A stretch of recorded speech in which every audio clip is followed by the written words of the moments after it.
Hi welcome to the Ganesh stories. ಇವತ್ತಿನ preview match ಬಂದ್ಬಿಟ್ಟು GT versus RCB.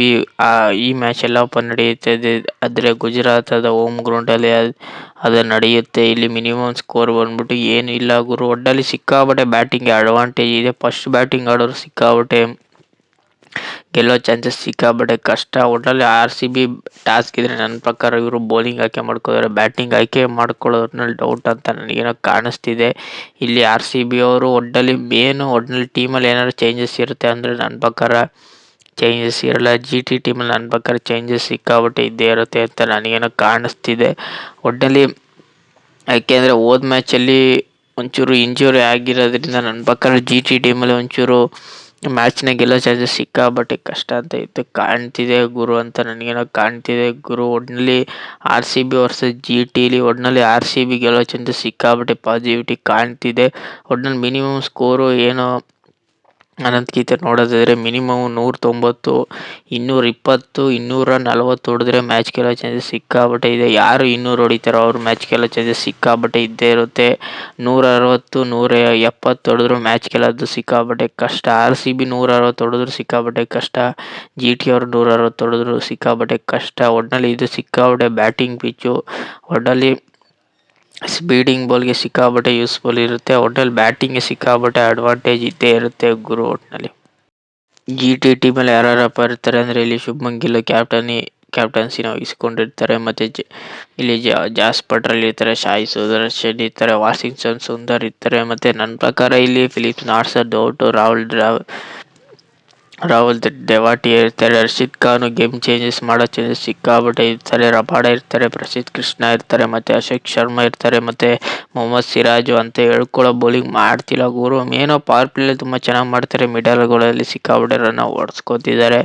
ಒಟ್ಟಿನಲ್ಲಿ GT ಟೀಮಲ್ಲಿ ಟೋಟಲ್ 5 ಜನ ಇರ್ತಾರೆ. ಮೇನು ರಶೀದ್ ಖಾನ್ ಟೀಮಲ್ಲಿ ಇದ್ದರೆ ಏನೋ ನೆಕ್ಸ್ಟ್ ಲೆವೆಲ್ ಇದ್ದೇ ಇರುತ್ತೆ ಅಂತ ನನಗೇನೋ ಕಾಣಿಸ್ತಿದೆ. ಒಟ್ಟಿನಲ್ಲಿ ಟೀಮಲ್ಲಿ ಸಿಕ್ಕಾಬಟ್ಟೆ ಚೇಂಜಸ್ ಅಂತ ಎದ್ದು ಕಾಣ್ತಿದೆ ಅಂತ ನನಗೇನೋ ಕಾಣಿಸ್ತಿದೆ. ಒಟ್ಟಿನಲ್ಲಿ ವಾಷಿಂಗ್ಟನ್ ಸುಂದರು ಬ್ಯಾಟಿಂಗ್ ವಿಚಾರದಲ್ಲಿ ತುಂಬ ಚೆನ್ನಾಗಿ ಕಾಣ್ತಿದ್ದಾರೆ. ಬೌಲಿಂಗ್ ವಿಚಾರದಲ್ಲಿ ಅಂತ ಹೇಳ್ಕೊಳ್ಳೋ ಆಟ ಆಡ್ತಿಲ್ಲ ಅಂತ ಹೇಳ್ತೀನಿ ಗುರು. ಒಟ್ಟಿನಲ್ಲಿ RCB ಟೀಮಲ್ಲಿ ಯಾರ್ಯಾರಪ್ಪ ಇರ್ತಾರೆ ಅಂದರೆ ಆಸ್ ಯೂಶುವಲ್ ಇಲ್ಲಿ ಕ್ಯಾಪ್ಟನ್ಸಿ ಆಗಿ ಇಲ್ಲಿ ರಜತ್ ಪಡಿತಾಲ್ ಇರ್ತಾರೆ, ವಿರಾಟ್ ಕೊಹ್ಲಿ ಇರ್ತಾರೆ, ಫಿಲಿಪ್ ಸಾಲ್ಟ್ನ ನನ್ನ ಪ್ರಕಾರ ಇಲ್ಲಿ ಸಾಲ್ಟ್ನ ಈ ಟೀಮಲ್ಲಿ ಹಾಕ್ಕೊಳ್ಳೋದು ಖಚಿತ ಅಂತ ನನಗೇನೋ ಕಾಣಿಸ್ತಿದೆ. ಯಾಕೆಂದರೆ ಅವರು ಇಂಜುರಿಯಿಂದ ಒಂಚೂರು ಒಂದು ಮ್ಯಾಚ್ ಆಡ್ದಿತ್ತಿಲ್ಲ. ಈ ಮ್ಯಾಚಲ್ಲಿ ಹಾಕ್ಕೊಳ್ಳೋದು ಸಿಕ್ಕಾಬಿಟ್ಟೆ ಖಚಿತ. ದೇವದತ್ ಪಡಿಕ್ಕಲ್ ಆಸ್ ಯೂಶುವಲ್ ಇದ್ದೇ ಇರ್ತಾರೆ. ಇಲ್ಲಿ ಕ್ವಿಂಟನ್ ಡಿಕಾಕ್ ಇರ್ತಾರೆ, ಮತ್ತು ದಿನೇಶ್ ಶರ್ಮಾ ಇರ್ತಾರೆ. ಮತ್ತು ಬೌಲಿಂಗ್ ವಿಚಾರದಲ್ಲಂತೂ ಕೇಳಂಗೆ ಇಲ್ಲ. ಯಾಕೆಂದರೆ ಕೃಣಾಲ್ ಪಾಂಡ್ಯ ಆಗಲಿ ಕ್ರೂಷಿಯಲ್ ಮೂಮೆಂಟ್ಗಳಲ್ಲಿ ವಿಕೆಟ್ ತೆಗೆದಾಗಲಿ ಒಂದು ಕ್ಯಾಮ್ಯೋ ಇನ್ನಿಂಗ್ಸ್ ಆಡೋದಲ್ಲಂತೂ ಅವ್ರಿಗೆ ಕಮ್ಬ್ಯಾಕ್ ಆಗೋ ಚಾನ್ಸಸ್ ಸಿಕ್ಕಾಬಟ್ಟೆ ಇದ್ದೇ ಇರುತ್ತೆ. ಭುವನೇಶ್ವರ್ ಕುಮಾರು ಅಷ್ಟೇ, ಮತ್ತು ಮಿಕ್ದವರೆಲ್ಲ as usual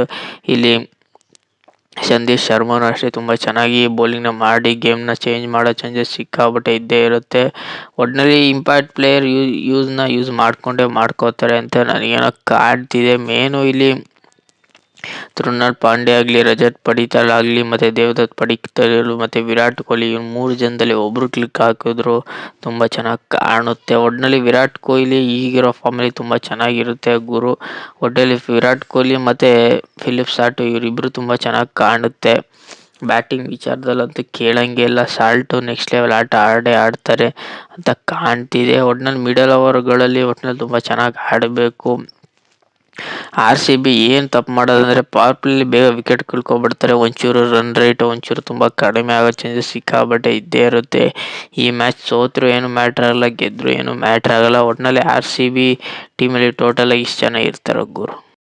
RCB versus GT start ನೋಡೋದಾದರೆ ಇಲ್ಲಿ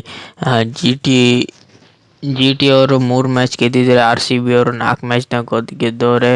ಹೈ ಸ್ಕೋರ್ ವಿಚಾರದಲ್ಲಿ RCB ಅವರು 206 ಹೊಡೆದಿದ್ರೆ, GT ಅವರು 205 ಹೊಡೆದ್ರೆ. ಲೋ ಸ್ಕೋರ್ ವಿಚಾರದಲ್ಲಿ RCB ಅವರು 170 ಹೊಡೆದಿದ್ರೆ, GT ಅವರು 150 ಹೊಡೆದವ್ರೆ. ಒಟ್ಟಿನಲ್ಲಿ RCB ವರ್ಸಸ್ GT ಅಂದಾಗ ನನ್ನ ಪ್ರಕಾರ GT ಅವರು ಈ ಮ್ಯಾಚ್ನ ಒಂಚೂರು ಕೊನೆವರೆಗೂ ತಗೊಂಡು ಹೋಗ್ತಾರೆ ಅಂತ ನನಗೇನೋ ಕಾಣ್ತಿದೆ. ಯಾಕೆಂದರೆ ಹೋದ ಮ್ಯಾಚ್ನ GT ಅವರು ಮ್ಯಾಚ್ನ ಬರ್ತಿದೆ, RCB ಅವರು ಎಲ್ಲ ಮ್ಯಾಚ್ನ ಬರ್ತಿದ್ದಾರೆ. ಒಟ್ಟಿನಲ್ಲಿ RCB ಈ ಮ್ಯಾಚ್ನ ಒಂದು ಸೈಡ್ ಮಾಡ್ತಾರೆ ಅಂತ ನನಗೇನೋ ಕಾಣಿಸ್ತಿದೆ. ಹೈ ಸ್ಕೋರ್ ಆಗೋ ಚಾನ್ಸಸ್ ಸಿಕ್ಕಾಬಿಟ್ಟೆ ಇದು ಕಾಣ್ತಿದೆ. ಟಾಸ್ನ ಯಾರು ಗೆಲ್ತಾರೆ ಅವರು ಮ್ಯಾಚ್ ಗೆಲ್ಲೋ ಚಾನ್ಸಸ್ ಸಿಕ್ಕಾಪಟ್ಟೆ ಇದು ಕಾಣ್ತಿದೆ ಗುರು. ಒಟ್ಟಿನಲ್ಲಿ RCB ವರ್ಸಸ್ GTಲಿ GT ಅವರು ಕೊನೆಯವರು ಮ್ಯಾಚನ್ನ ತಗೊಂಡು ಹೋಗ್ತಾರೆ. ಆದರೆ ಬೌಲಿಂಗ್ ವಿಚಾರದಲ್ಲಿ ತುಂಬ ಚೆನ್ನಾಗಿ ಕಾಣ್ತಿದೆ. ಬ್ಯಾಟಿಂಗ್ ವಿಚಾರದಲ್ಲಿ ಯಾಕೋ ಎಡವ್ತಾರ ಅಂತ ನನಗೇನೋ ಕಾಣಿಸ್ತಿದೆ GT ಅವರು. RCB ಅವರು ಬೌಲಿಂಗ್ ವಿಚಾರದಲ್ಲೂ ಕಾಣ್ತಿದ್ದಾರೆ, ಆಲ್ರೌಂಡರ್ ವಿಚಾರದಲ್ಲೂ ಕಾಣ್ತಿದ್ದಾರೆ, ಬ್ಯಾಟಿಂಗ್ ವಿಚಾರದಲ್ಲೂ ಕಾಣ್ತಿದ್ದಾರೆ. ಒಟ್ಟಿನಲ್ಲಿ ಮೇನ್ ಗುರು ಒಟ್ಟಲ್ಲಿ RCB ಅವರು ಕ್ಯಾಚಿನ ಬಿಡ್ದಂತೆ ಫೀಲ್ಡಿಂಗ್ಗಳನ್ನ ತುಂಬ ಚೆನ್ನಾಗಿ ಮಾಡ್ಕೊಂಬಂದರೆ ಈ ಮ್ಯಾಚ್ನ ಗೆಲ್ತಾರೆ ಅಂತ ನನಗೇನೋ ಕಾಣಿಸ್ತಿದೆ. RCB ವರ್ಸಸ್ GTಲಿ RCB ಅವರು ಗೆಲ್ತಾರೆ. ಹೋಮ್ ಗ್ರೌಂಡ್ ಅಡ್ವಾಂಟೇಜ್ನ GT ಅವರು ತಗೊಳ್ಳೋದು ಕಷ್ಟ ಅಂತ. ಒಟ್ಟಿನಲ್ಲಿ ರನ್ಗಳ ಸುರಿಮಳೆ ಅಂತೂ ಎದ್ದು ಕಾಣ್ತಿದೆ. ಈ ಪಿಚ್ಚಲ್ಲಂತೂ ರನ್ಗಳು ಸಿಕ್ಕಾಪಟ್ಟೆ ಬರೋ ಚಾನ್ಸಸ್ ಸಿಕ್ಕಾಪಟ್ಟೆ ಎದ್ದು ಕಾಣ್ತಿದೆ ಗುರು. ಒಟ್ಟಿನಲ್ಲಿ RCB versus GT review video ನಿಮ್ಗೇನಾದ್ರು ಇಷ್ಟ ಆಗಿದೆ ಲೈಕ್, ಶೇರ್, ಸಬ್ಸ್ಕ್ರೈಬ್ ಮಾಡ್ಕೊಳ್ಳಿ. ಸುಮಾರು ಜನ ಸಬ್ಸ್ಕ್ರೈಬ್ ಮಾಡದೆ ನೋಡ್ತೀರಾ ಗುರು. ಬೇಗ 400 ಸಬ್ಸ್ಕ್ರೈಬ್ ಕಂಪ್ಲೀಟ್ ಮಾಡಿ. ಸಿಗೋ ಮುಂದಿನ ವಿಡಿಯೋದಲ್ಲಿ ಈ ಮ್ಯಾಚಲ್ಲಿ ಯಾರು ಗೆಲ್ತಾರೆ ಕಮೆಂಟ್ ಮಾಡಿ ಗುರು. ಒಟ್ಟಲ್ಲಿ RCBನೇ ಗೆಲ್ಲೋದು ಗುರು. ಒಟ್ಟಿನಲ್ಲಿ